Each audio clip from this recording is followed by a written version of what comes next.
Olá, mulher, seja muito bem-vinda ao Papo de Loba, o programa onde eu te ensino a lidar com as suas emoções e com a sua mente para que cada vez mais você possa se tornar mais segura, mais dona de si, direcionando a sua própria vida em consonância com o seu coração. Meu nome é Juliana Pinheiro, eu sou psicóloga e o tema de hoje é: você é daquelas que nunca termina aquilo que começa, que sempre procrastina, que não consegue criar hábitos no seu dia a dia, que sempre deixa para lá aquilo que começa e que gostaria de dar continuidade? Se você tem essas e outras questões, vem comigo.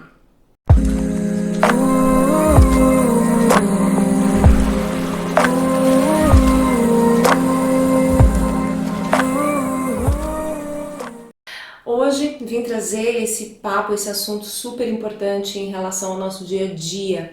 Muitas vezes a gente começa as coisas na nossa vida, mas a gente não consegue dar continuidade. Ou às vezes a gente tem até aquele ímpeto, até uma ideia muito boa. A gente tem vontade de começar algo, aprender algo na nossa vida, a tocar um instrumento, a pintar, a cantar, a escrever, enfim. A gente até começa, mas não temos ânimo para continuar, não temos vontade. Então a gente vai procrastinando porque várias coisas atravessam o nosso dia a dia e não nos permitem continuar com aquela criação, com aquela iniciação, aquela ideia que era tão legal, que era tão bacana, às vezes a gente não consegue dar continuidade, né? Já eu vou começar a pintar, então eu vou lá, compro as tintas, compro os pincéis, prometo para mim mesma que agora, dessa vez, eu não vou parar, vou começar a pintar e nada vai me deter. E aí a gente começa toda empolgada, com brilho nos olhos e arruma aquele cantinho da nossa casa e a gente começa, e aí a gente vai, faz um dia, a gente faz 2 dias, aí a rotina nos pega, aí começam os afazeres, e aí você começa a duvidar, talvez, ali da tua capacidade de fazer algo bonito, e aí você vai deixando de lado e começa a entrar de novo na sua vida, nas suas responsabilidades, naquilo que dá, né, frutos, né, que a gente pensa que dá frutos, mas na verdade muitas vezes mata a nossa alma. E aí você passa, né, da cozinha para a sala, para o quarto, leva a criança na escola, volta, faz comida, limpa a casa e as suas tintas estão ali, né, pegando pó do lado ali da tua sala, num cantinho esquecido. E aí a gente entra naquele, né, modo de desculpas, de assim que eu tiver um tempo, eu volto a pintar, assim, depois que eu arrumar a casa, depois que eu fizer a faxina, depois que eu levar as crianças na escola, quem sabe nas férias, né, quando eu tiver um tempinho, quem sabe, né, depois que eu arrumar aquele emprego, né, que eu tanto sonho, aí sim, depois que eu arrumar um emprego, eu vou ter ânimo para de novo sentar e pintar. Quantas vezes a gente já não começou um curso de línguas ou até um curso de algum instrumento musical, até compra um instrumento, a gente começa toda empolgada, com brilho nos olhos e aquilo também não vai para frente. A gente acaba deixando de lado pelas dificuldades, pela rotina e muitas vezes por aquilo que a nossa mente faz a gente acreditar em relação àquilo. Então, o ímpeto criativo ele surge em nós, mas ele não se estabelece, ele não dá continuidade. Vem aquela vontade, a gente começa algo que era realmente da nossa alma, mas a gente não consegue manter na nossa vida. Como funciona todo esse mecanismo interno para a gente poder entender e aí sim se curar, e aí sim, entendendo o mecanismo, a gente consegue de forma consciente trabalhá-lo na nossa vida, na nossa psique. E para ilustrar tudo isso, essa dinâmica mental, Eu trouxe aqui, assim como o nosso mestre Jung, né, sempre defendeu os contos, trouxe os contos, os mitos, as lendas, as histórias, como representação simbólica daquilo que acontece na nossa mente. Então, a gente compreender as dinâmicas mentais através das histórias e dos mitos, a gente consegue ter mais clareza do que acontece aqui no nosso mundo interno. Então, olha que interessante, os contos, os mitos, as lendas, eles vêm nos alertando sobre uma dinâmica mental existente, arquetípica, que muitas vezes a gente entra sem perceber. Elas vêm nos ensinar, vêm nos mostrar como que a gente entra em determinados complexos, arquétipos e como a gente faz também para sair deles. Então, para ilustrar essa dinâmica mental daquela mulher que não dá continuidade àquilo que começa, que tem o seu ímpeto criativo, mas não consegue manter na sua vida e no seu dia a dia. E quais são os boicotadores que fazem com que a gente não dê continuidade na nossa criação, que a gente procrastine, que a gente entre naquele mecanismo da impostora, onde a gente para de acreditar na nossa capacidade, nos nossos talentos e vamos deixando de lado aquilo que antes começou com brilho nos olhos, com borboleta no estômago, que delícia, que gostoso, vou começar isso, vou começar a tocar um instrumento, vou começar a escrever aquilo que tanto queria, vou começar a pintar, vou começar um novo projeto na minha vida.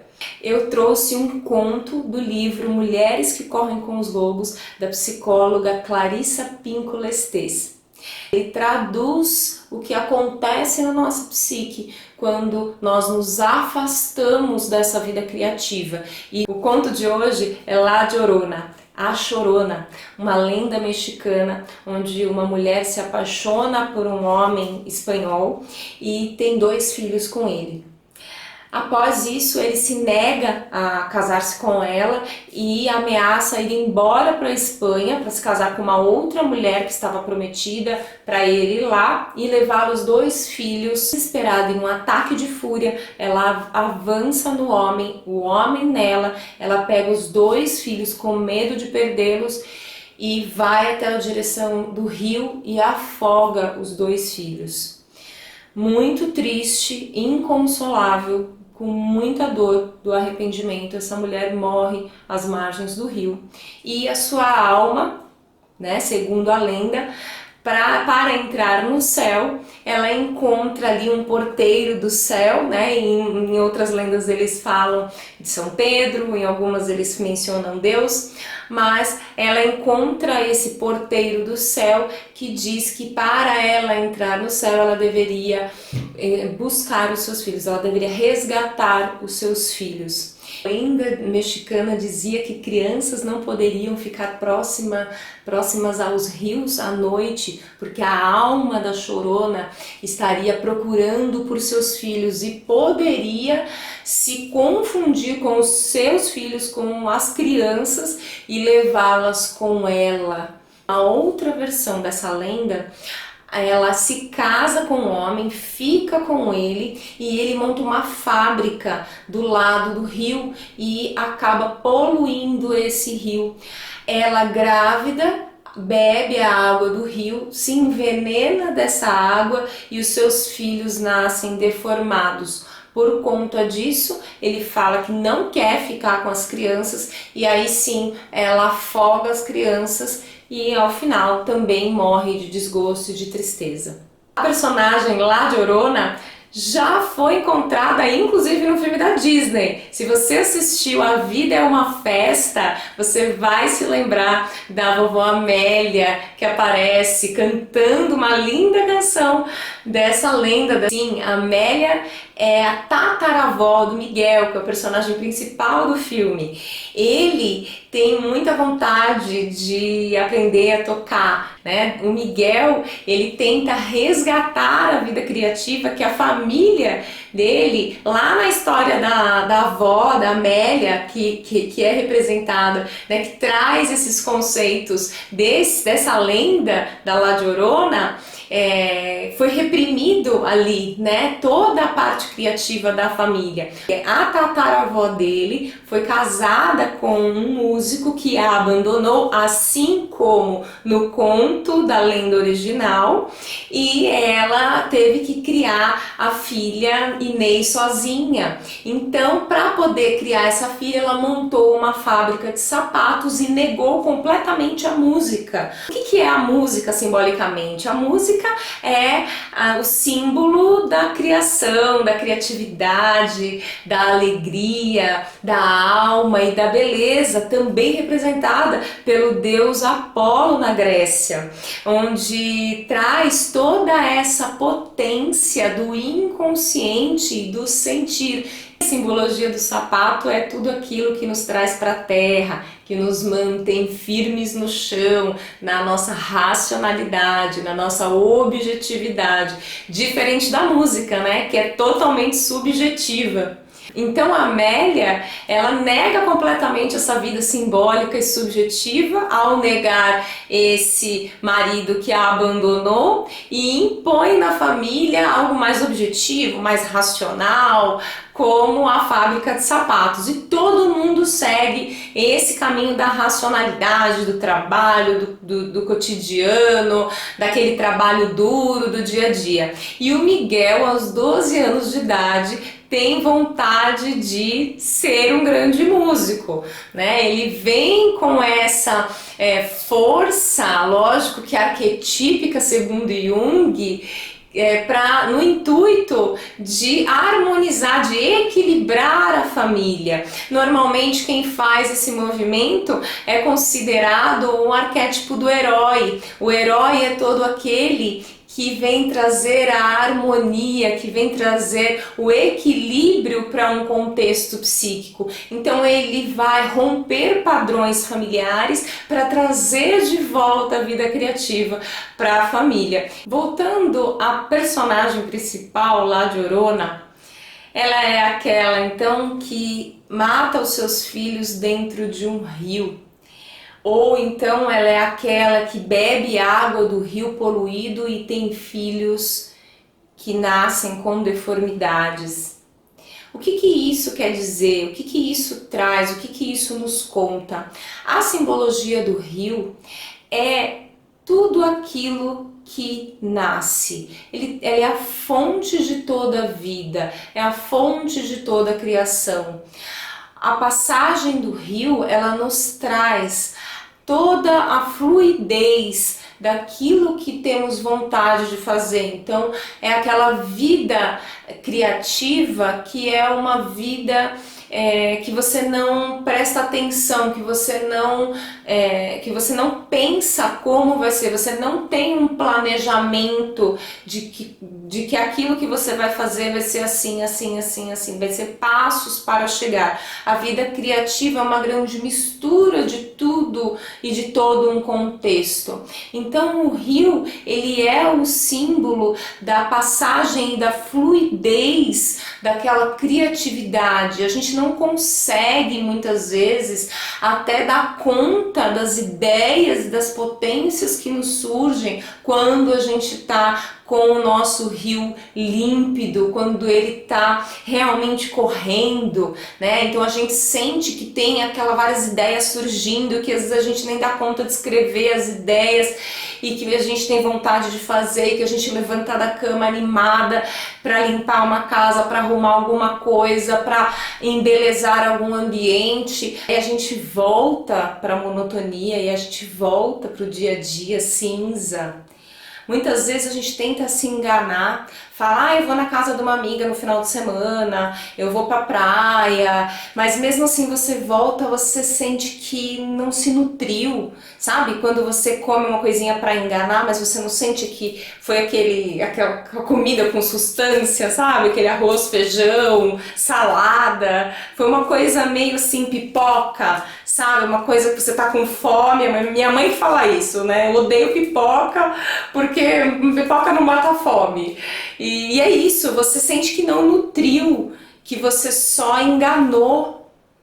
E muitas vezes a gente faz isso quando, por exemplo, você compra um curso para tentar mostrar para você mesma que agora você está se dando um tempo. E aí você não faz o curso e morre de arrependimento porque não está fazendo o curso. Fica com peso na consciência por causa disso. Então a gente fica buscando coisas, a gente fica buscando alimentos que não nos nutrem de verdade. Só faz com que esse veneno aumente no nosso rio, pelo fato da gente ficar se culpando ainda mais por não ter conseguido terminar aquilo que a gente começou. Então o rio ele fica sendo poluído o tempo todo, de uma forma inconsciente, baseado naqueles padrões que nós já trazemos, e também por nós mesmas, por retroalimentarmos essa poluição no nosso rio, na nossa vida criativa.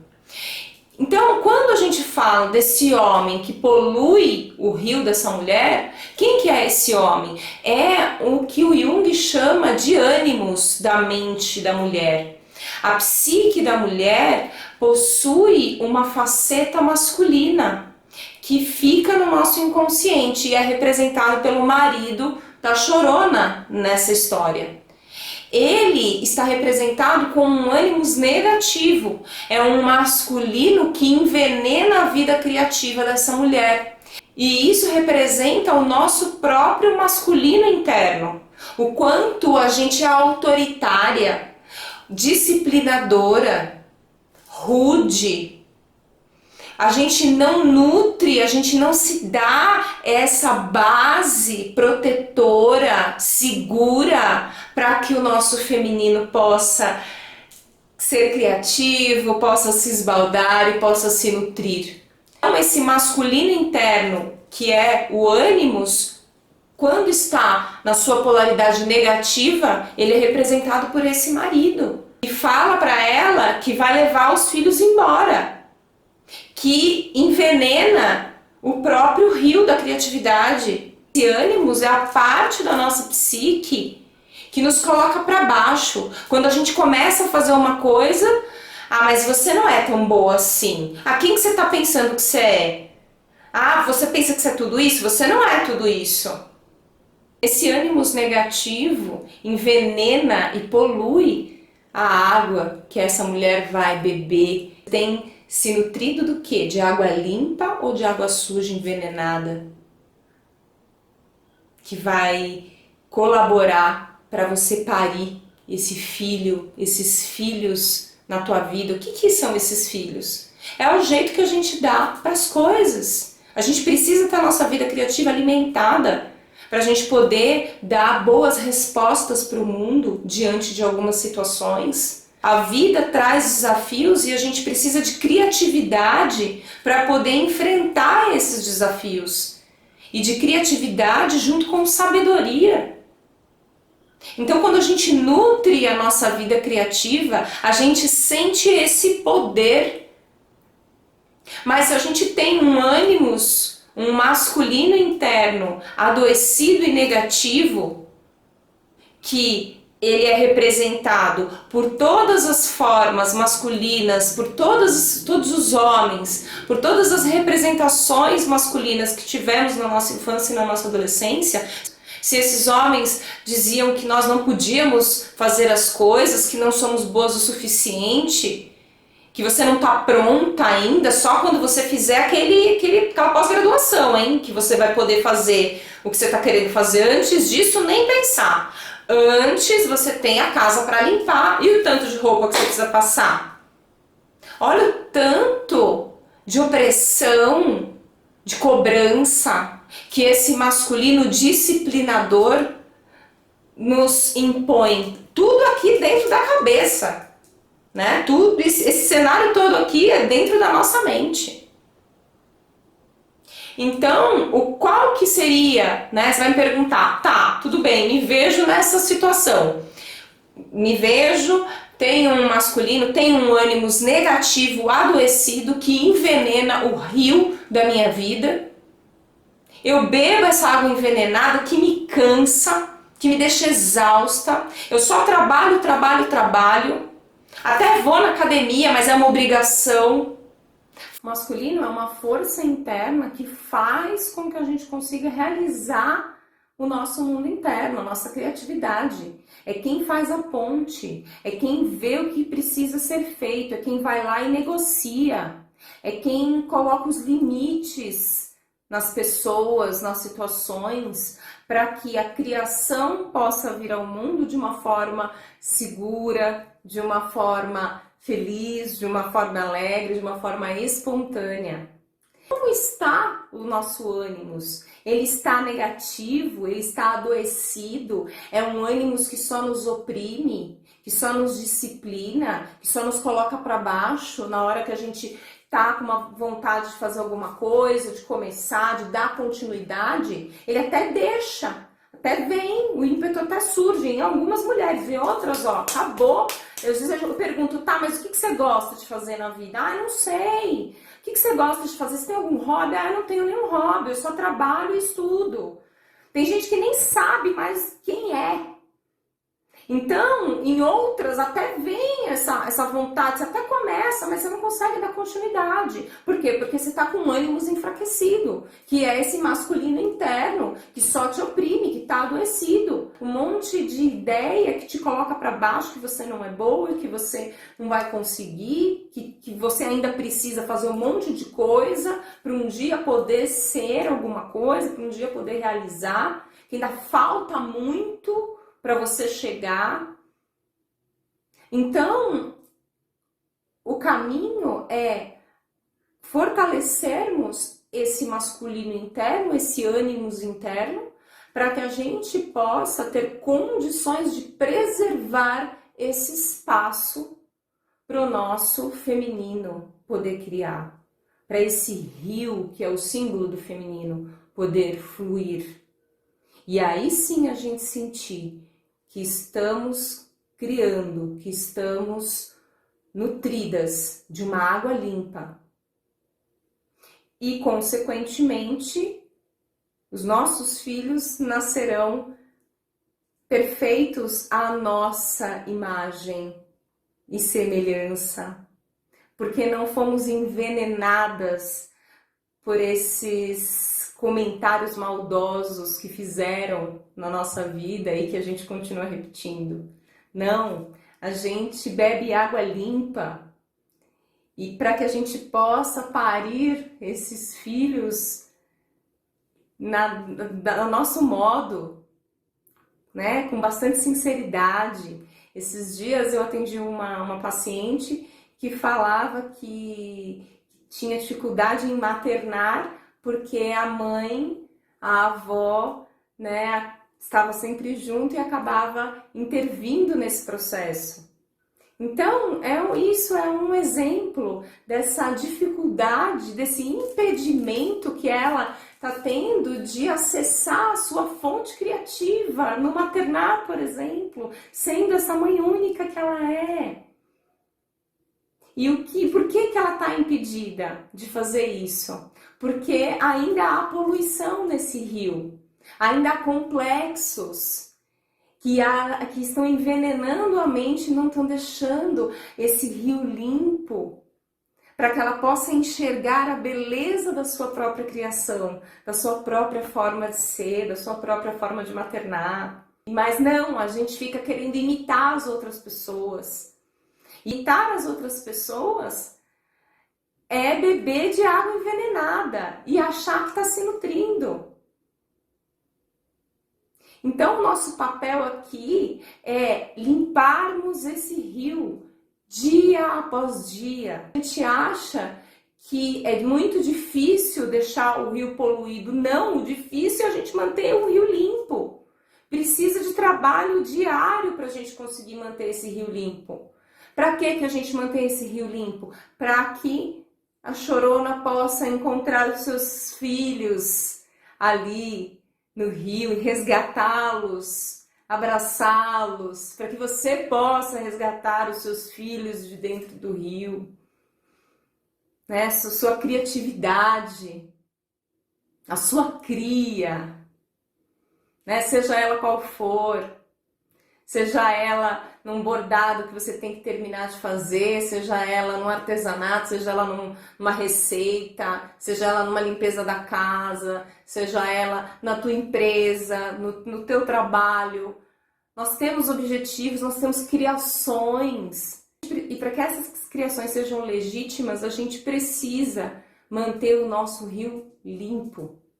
E como é que a gente faz para manter a limpeza desse rio, essa manutenção, para que a gente não deixe mais esse masculino opressor interno envenenar a nossa criatividade, a nossa potência, né? Como a gente reassume esse rio? Primeiro, aceite o alimento, aceite receber a nutrição da sua criatividade. Muitas vezes a gente não quer aceitar um elogio, as pessoas vêm, te elogiam, falam que tá muito bom e você não acredita que a pessoa tá falando só para te agradar.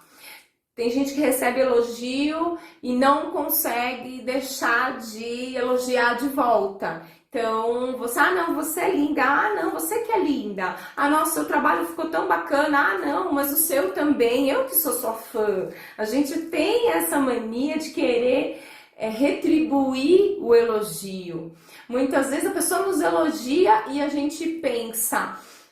mal sabe você o tanto de dificuldade que eu tenho, né? Então, quer dizer, o outro vem e fala, nossa, que legal o teu trabalho, e aí a vozinha fala, imagina, você nem sabe o tanto que ela já errou, nossa, ela já pegou recuperação na escola várias vezes. Embora aquelas que falam na cara, né? Então recebe o elogio e acabam falando, imagina, não é nada disso, eu sou uma porcaria, onde você tá vendo? Nossa, você deve estar doido. A que nível chegamos de um ânimo negativo, um masculino que te oprime, que verbaliza isso, enquanto uma outra pessoa tá ali reconhecendo o teu talento, reconhecendo o teu brilho. O segundo passo é, seja sensível. Os lobos, eles são sensíveis ao ambiente, à situação, para poder tomar as decisões. E a gente precisa tomar decisões o tempo inteiro. E para isso, para que a gente possa manter o nosso rio límpido, a gente precisa acessar esse outro mecanismo de percepção, não a racionalidade, mas a sensibilidade, para perceber o que é preciso fazer ali na hora, qual a melhor resposta que temos que dar ao mundo. E se sensibilizar também diante das situações. Muitas vezes a gente prende, a gente se nega, a gente reprime um choro, uma tristeza, não se permitir a essa sensibilidade. A terceira dica é, seja selvagem, deixa fluir tudo que surge na sua vida. Deixa a potência vir à tona, perceba, coloque no mundo, não coloque na balança, só deixe fluir. É um rio que corre e você não precisa represá-lo, porque isso vai fazer com que você sinta essa energia presa dentro de você. Então, deixa esse rio manifestar, essas águas virem à tona. Isso é manter-se selvagem. Quarto passo, comece. Por mais que você já tenha tentado e tenha se frustrado, e daí? A gente pode começar de novo, não é mesmo? Então comece, e comece, e comece. Mas nunca se contente em ficar com o seu rio poluído. Quinto passo, proteja o seu tempo. Quando a gente fala desse ânimos positivo, desse masculino interno, ele faz esse papel de disciplinar também a nossa vida, para que a gente possa ter vida criativa. Defender esse espaço com garras e dentes como os lobos é primordial para que a gente possa manter a nossa vida criativa. Então, montar um espaço na tua casa para você poder fazer que você tiver que fazer, se é escrever, se é pintar, se é bordar, se é ficar no computador produzindo alguma coisa que faça parte da tua vida criativa.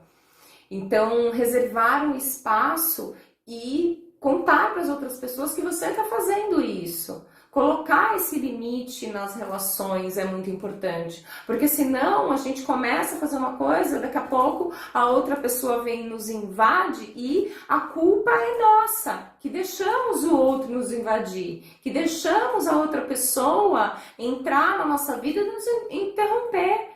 Você só deixa a sua vida criativa de lado porque o teu ânimo, o teu poder de decisão e de dar limites de forma saudável para proteger toda essa potência de criatividade, para que esse rio flua, para que, né, seus filhos nasçam com tranquilidade.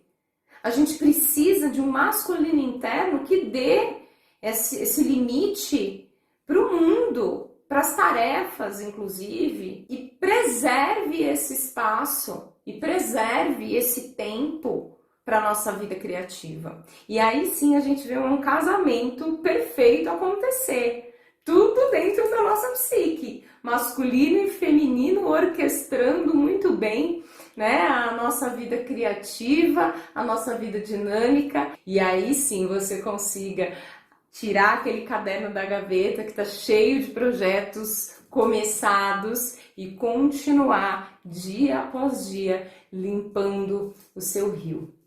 É isso, mulheres. Queria agradecer a sua atenção por estar comigo até o final desse vídeo. Se você gostou, vou ficar muito feliz com o seu comentário, vou responder com muito carinho. Curta e compartilhe toda essa informação para alguma mulher que você acredita que precisa ouvir tudo isso. Um grande beijo e até a próxima!